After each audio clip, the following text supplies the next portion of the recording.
Hello everyone, welcome back to our channel Lits. അപ്പോൾ ഈ ഒരു വീഡിയോയിൽ ലൂയി പിരാൻഡലോയുടെ നോബൽ ബാങ്ക്വറ്റ് സ്പീച്ചാണ് നമുക്ക് ഡിസ്കസ് ചെയ്യാനായിട്ടുള്ളത്. അപ്പോൾ എന്താണ് ഈ നോബൽ ബാങ്ക്വറ്റ് സ്പീച്ച് എന്ന് ചോദിച്ചിട്ടുണ്ടെങ്കിൽ, ഈ ബാങ്ക്വറ്റ് സ്പീച്ച് എന്നൊക്കെ പറയുമ്പോൾ പൊതുവെ നമ്മൾ നോബൽ പ്രൈസ് പോലെയുള്ള വലിയ വലിയ അവാർഡ്സ് കിട്ടുന്ന സമയത്ത് ആ ഒരു സ്റ്റേജിൽ അല്ലെങ്കിൽ ആ ഒരു കോണ്ടെക്സ്റ്റിൽ നമ്മൾ ഫോർമലി സംസാരിക്കുന്ന, മറ്റുള്ളവരെ അഭിസംബോധന ചെയ്തുകൊണ്ട് നമുക്ക് പറയാനുള്ള കാര്യങ്ങൾ പറയുന്ന ആ ഒരു എന്താ പറയുക സ്പീച്ചിനെയാണ് ബാങ്ക്വറ്റ് സ്പീച്ച് എന്നുകൊണ്ട് ഉദ്ദേശിക്കുന്നത്. അപ്പോൾ ഇവിടെ 1934 ലൂയി പിരാൻഡലോയ്ക്ക് നോബൽ പ്രൈസ് കിട്ടിയ സമയത്ത് അദ്ദേഹം നടത്തിയിട്ടുള്ള ബാങ്ക്വറ്റ് സ്പീച്ചാണ് നമുക്കിപ്പോൾ ഈ പഠിക്കാനുള്ള ഈ സെക്ഷൻ എന്നുള്ളത് മനസ്സിലാക്കാം. ഇതിൽ ഒത്തിരി വലിയ കാര്യമൊന്നുമില്ല, വളരെ ചെറിയൊരു പോർഷനാണ്. അതിൽ തന്നെ നമുക്ക് അദ്ദേഹം മറ്റുള്ളവരുടെ അടുത്ത് നന്ദി പറയുന്നതും അതേപോലെ അദ്ദേഹത്തിൻ്റെ എക്സ്പീരിയൻസുകളെ കുറിച്ച് സംസാരിക്കുന്നതായിട്ടുള്ള കുറച്ച് ഭാഗങ്ങളാണ് നമുക്ക് പഠിക്കാനുള്ളത്. അപ്പോൾ അതിൽ അദ്ദേഹം സ്കൂൾ ഓഫ് ലൈഫിനെ കുറിച്ച് പറയുന്നുണ്ട്. അതായത് അദ്ദേഹത്തിൻ്റെ ലൈഫ് തന്നെയാണ് അദ്ദേഹത്തിന് ഏറ്റവും നല്ല പാഠശാലയായിട്ടുള്ളത്. അതിൽ നിന്നുള്ള എക്സ്പീരിയൻസ് വെച്ചിട്ടാണ് അദ്ദേഹം നല്ലൊരു ആർട്ടിസ്റ്റ് ആയിട്ടുള്ളത് എന്നുള്ള രീതിക്കൊക്കെയുള്ള അദ്ദേഹത്തിൻ്റെ എക്സ്പീരിയൻസുകളിൽ നിന്നുള്ള കുറച്ച് എന്താ പറയുക സെൻറ്റൻസുകളാണ് അദ്ദേഹം ഒരു സ്പീച്ചിൻ്റെ രൂപത്തിൽ നമ്മളെ മുന്നിൽ പ്രസൻറ്റ് ചെയ്തിട്ടുള്ളത്. അപ്പോൾ അതാണ് നമുക്ക് പഠിക്കാനുള്ളത്. ഒത്തിരി ഇൻട്രൊഡക്ഷൻ്റെ ആവശ്യമൊന്നുമില്ല. ഇൻട്രൊഡക്ഷൻ പാർട്ടിൽ പറയുന്ന ലാസ്റ്റ് പാരഗ്രാഫ് പറയുന്ന കാര്യം തന്നെയാണ് ഈ ഒരു ടെക്സ്റ്റിനകത്ത് വരുന്നത്. അപ്പോൾ അത് പറഞ്ഞു കഴിഞ്ഞാൽ പിന്നെ ടെക്സ്റ്റ് പറയേണ്ട ആവശ്യമില്ലാത്തതുകൊണ്ടാണ് അധികം പറയാത്തത് കേട്ടോ. അപ്പം നമുക്ക് നമ്മുടെ ചാപ്റ്ററിലോട്ട് പോവാം. I take deep satisfaction in expressing my respectful gratitude to your majesties for having graciously honored this banquet with your presence. അപ്പോൾ ഈ ഒരു എന്താ പറയുക ബാങ്ക്വറ്റ് സ്പീച്ച് നടത്താൻ വേണ്ടിയിട്ട് ഈ ഒരു അവസരം തന്നിട്ടുള്ള, അല്ലെങ്കിൽ ഈ ഒരു നോബൽ പ്രൈസിന് എന്നെ അർഹനാക്കിയിട്ടുള്ള ആ ഒരു എല്ലാ ഉന്നതരായിട്ടുള്ള ആളുകൾക്കും ഞാൻ എൻ്റെ ആ ഒരു സാറ്റിസ്ഫാക്ഷൻ ഞാനിവിടെ അറിയിക്കുകയാണ്. May I be permitted to add the expression of my deep gratitude for the kind welcome I have been given as well as for this evening's reception which is a worthy epilogue to the solemn gathering earlier today at which I had the incomparable honor of receiving the Nobel Prize in Literature for 1934 from the august hands of His Majesty the King. അവിടുത്തെ king ആയിട്ടുള്ള അപ്പോഴത്തെ കിങ്ങിൻ്റെ കയ്യിൽ നിന്നാണ് അദ്ദേഹത്തിന് ആ ഒരു price കിട്ടുന്നത്, Nobel prize കിട്ടുന്നത്. അപ്പോൾ അദ്ദേഹത്തിൻ്റെ അടുത്തും അതേപോലെ തന്നെ അദ്ദേഹത്തിനെ ചൂസ് ചെയ്തതിനോടും അതേപോലെ തന്നെ അദ്ദേഹത്തിന് ആ ഒരു സമയത്ത് കിട്ടിയിട്ടുള്ള നല്ലൊരു വെൽക്കം, ആ ഒരു സ്റ്റേജിലേക്ക് അല്ലെങ്കിൽ ആ ഒരു ഒക്കേഷനിലേക്ക് അദ്ദേഹത്തിനെ വെൽക്കം ചെയ്ത ആ ഒരു സംഭവത്തിനോടും എല്ലാത്തിനോടുമുള്ള അദ്ദേഹത്തിൻ്റെ ആ ഒരു നന്ദിയാണ് അദ്ദേഹം ആ ഒരു ഫസ്റ്റ് സെക്ഷനിൽ കാണിക്കുന്നത്. I also wish to express my profound respect and sincere gratitude to the eminent Royal Swedish Academy for its distinguished judgment which crowns my long literary career. അപ്പോൾ ഈ ഒരു സെലക്ഷൻ നടത്തുന്നത് റോയൽ സ്വീഡിഷ് അക്കാഡമിയാണ്. അപ്പോൾ ഇത്തരത്തിൽ എൻ്റെ ഇത്രയും വലിയ ലിറ്റററി കരിയറിൽ ഉള്ള അതിന് ഒരു ക്രൗൺ വയ്ക്കുന്നത് പോലെ, അല്ലെങ്കിൽ അതിനൊരു കിരീടധാരണം നടത്താൻ സാധിക്കുന്ന രീതിയിലുള്ള ഈ ഒരു അവാർഡ് എന്നെ അർഹനാക്കിയതിന് റോയൽ സ്വീഡിഷ് അക്കാഡമിക്ക് എന്നെ സെലക്ട് ചെയ്തതിന് അവരുടെ അടുത്തും ഞാൻ എൻ്റെ നന്ദി അറിയിക്കുന്നു എന്നാണ് പറയുന്നത്. അപ്പോൾ ഫസ്റ്റ് മെയിനായിട്ടും കിങ്ങിൻ്റെ അടുത്ത് പറയുന്നുണ്ട്, ഹിസ് മജസ്റ്റി ദ കിങ് എന്ന് പറഞ്ഞിട്ട് പറയുന്നുണ്ട്. പിന്നെ എന്താ പറയുന്നത്, റോയൽ സ്വീഡിഷ് അക്കാഡമി. ആ ടേംസ് ഒന്ന് ഓർത്ത് വയ്ക്കട്ടെ. ആരുടെ അടുത്തൊക്കെയാണ് മെയിനായിട്ടും അദ്ദേഹം ആ ഒരു ഗ്രാറ്റിറ്റ്യൂഡ് കാണിക്കുന്നത്, നന്ദി പ്രകടനം നടത്തുന്നത് എന്നുള്ളത് മനസ്സിലാക്കുക. For the success of my literary endeavors, I had to go to the school of life. അപ്പോൾ അടുത്തതായിട്ട് വരുന്ന ഇമ്പോർട്ടൻ്റ് ആയിട്ടുള്ള കാര്യമാണ്, അദ്ദേഹത്തിന് ഈ ഒരു സക്സസ്ഫുൾ ആയ ഒരു ലൈഫ് കിട്ടിയിട്ടുണ്ടെങ്കിൽ അതിന് അദ്ദേഹം പോയിട്ടത് സ്കൂൾ ഓഫ് ലൈഫിലേക്കാണ് എന്ന് പറയണം. ജീവിതമാകുന്ന പാഠശാലയിലേക്ക്, ജീവിതമാകുന്ന സ്കൂളിലേക്കാണ് ഞാൻ പോയിട്ടുള്ളത്.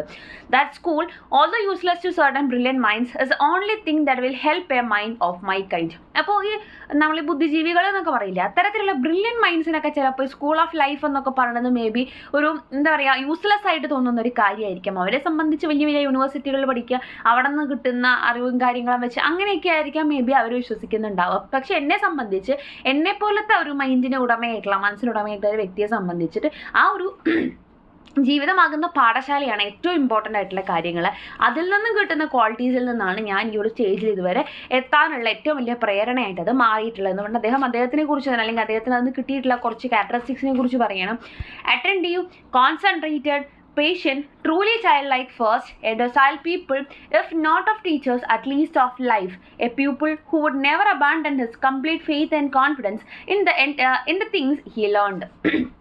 അപ്പം അദ്ദേഹത്തിനെ പോലെ ആ ഒരു പേഷ്യൻ്റ് ആയിട്ടുള്ള അച്ചടക്കമുള്ള അല്ലെങ്കിൽ എന്താ പറയുക ഭയങ്കര ക്ഷമയുള്ള അതേപോലെ തന്നെ എല്ലാ കാര്യങ്ങളെയും അച്ചടക്കത്തോടു കൂടി ചെയ്യാൻ പറ്റുന്ന കോൺസെൻട്രേറ്റ് ചെയ്യാൻ പറ്റുന്ന ഒരു കുട്ടീനെ പോലെ തന്നെ അത് മേ ബി ഒരു പ്യൂപ്പിൾ എന്ന് പറഞ്ഞാൽ സ്റ്റുഡൻ്റ് എന്നുള്ള മീനിങ് ആണ്. അപ്പോൾ ഒരു സ്റ്റുഡൻ്റ് എന്ന് പറയുമ്പോൾ ഞാൻ പഠിച്ചിട്ടുള്ളത് ടീച്ചേഴ്സിൽ നിന്നല്ല, ഞാൻ ആ ഒരു ലൈഫിലെ എക്സ്പീരിയൻസുകളിൽ നിന്ന് തന്നെയാണ്. അപ്പോൾ അതേപോലെ തന്നെ ഞാൻ എന്താണ് ഒരു സ്റ്റുഡൻറ്റ് തന്നെയാണ്. അതായത് എന്തെങ്കിലും ലൈഫിൽ പഠിച്ചിട്ടുള്ള കാര്യങ്ങളൊന്നും മറക്കാതെ അതിനെ ഫോളോ ചെയ്ത് അതിൽ നിന്ന് ഇമ്പ്രൂവ്മെൻറ്റ് സ്വയം ഉണ്ടാക്കിക്കൊണ്ട് മുന്നോട്ട് പോയിട്ടുള്ള ഒരു പ്യൂപ്പിളാണ്. ഞാനൊരു സ്റ്റുഡൻറ്റ് തന്നെ ആയിരുന്നു. ലൈഫിനെ ഒരു കോളേജായിട്ട് അല്ലെങ്കിൽ സ്കൂളായിട്ട് കണ്ട് അതിൽ നിന്നും പഠിച്ചിറങ്ങിയിട്ടുള്ള ഒരു സ്റ്റുഡൻ്റാണ് ഞാൻ.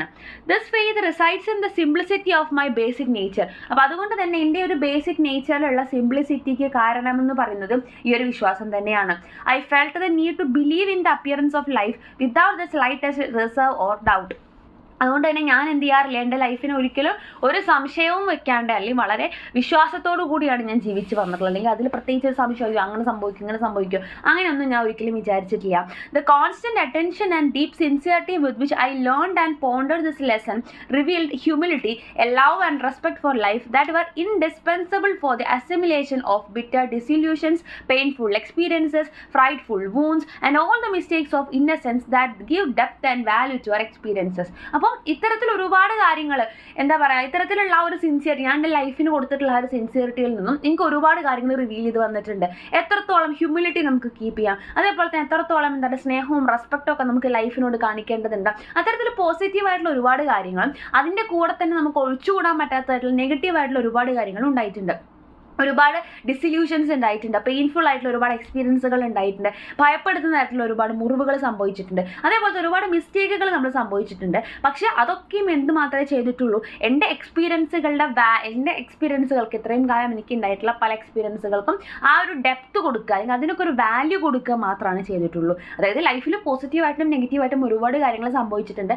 പക്ഷെ അതിലൊന്നും തളരാനോ അല്ലെങ്കിൽ അതിൽ ഡെസ്പ് ആവാനോ നിൽക്കാതെ അതെല്ലാം എൻ്റെ എക്സ്പീരിയൻസുകൾക്ക് പുതിയ പുതിയ ആഴങ്ങൾ കൊടുക്കുകയാണ്, മാനങ്ങൾ കൊടുക്കുകയാണെന്ന് വിശ്വസിച്ച് വീണ്ടും വീണ്ടും മുന്നോട്ട് പോകാം. ലൈഫിൽ യാതൊരു തരത്തിലുള്ള എന്താ പറയുക വിശ്വാസക്കുറവും കാണിക്കാതെ ഡൗട്ടും കാണിക്കാതെ വളരെ കോൺസെൻട്രേറ്റഡ് ആയിട്ട് വളരെ കോൺഫിഡൻ്റ് ആയിട്ട് മുന്നോട്ട് പോയത് കൊണ്ട് ആണ് ഞാൻ ആ ഒരു സ്കൂൾ ഓഫ് ലൈഫ് എന്നുള്ള സംഭവം ഓർത്ത് വയ്ക്കുക. അതുകൊണ്ടാണ് ഞാനിപ്പോൾ ഇവിടെ എത്തിയിട്ടുള്ളതെന്നാണ് അദ്ദേഹം പറയുന്നത്. This education of the mind, accomplished at great cost, allowed me to grow and at the same time to remain myself. അപ്പോൾ ഇത്തരത്തിലുള്ള ഈ ഒരു എൻ്റെ ഒരു മെൻറ്റാലിറ്റി തന്നെയാണ്, അല്ലെങ്കിൽ എനിക്ക് ഇത്തരത്തിൽ കിട്ടിയിട്ടുള്ള എൻ്റെ മനസ്സിന് കിട്ടിയിട്ടുള്ള ഒരു പഠനം തന്നെയാണ് എനിക്ക് വളരാനും അതേപോലെ തന്നെ ഞാനായി തന്നെ നിൽക്കാനും. നമ്മൾ ചേരുന്ന വളർച്ചയ്ക്കനുസരിച്ച് നമ്മുടെ ആ ഒരു സ്വഭാവം മാറിക്കൊണ്ടിരിക്കും. അങ്ങനെ ആവാതെ ഞാനായി തന്നെ ഏത് വളർച്ചയിലും താഴ്ചയിലും ഒരുപോലെ നിൽക്കാൻ എന്നെ പ്രേരിപ്പിച്ചിട്ടുള്ളതും എൻ്റെ ഈ പറഞ്ഞിട്ടുള്ള എൻ്റെ ഈ മൈൻഡിന് കിട്ടിയിട്ടുള്ള ഈ ഒരു എഡ്യൂക്കേഷൻ തന്നെയാണ്. As my true talents developed, they left me completely incapable of life, as becomes a true artist, capable only of thoughts and feelings. അപ്പോൾ ആദ്യം ആ ഒരു സ്റ്റേജുകളിൽ എനിക്ക് കിട്ടിയിട്ടുള്ള നെഗറ്റീവായിട്ടുള്ള കാര്യങ്ങളൊക്കെ പിന്നീട് ഞാൻ ഒന്നും കൂടി ഡെവലപ്ഡായി വന്നപ്പോൾ അതെല്ലാം എന്നെ വിട്ടിട്ട് പോയി. ഞാൻ കൂടുതൽ ഒരു ട്രൂ ആർട്ടിസ്റ്റായിട്ട് മാറാൻ തുടങ്ങി. അവിടെ എൻ്റെ മനസ്സിൽ ഇമ്പോർട്ടൻസ് എൻ്റെ ചിന്തകൾക്കും എൻ്റെ വികാരങ്ങൾക്കും മാത്രമായിരുന്നു.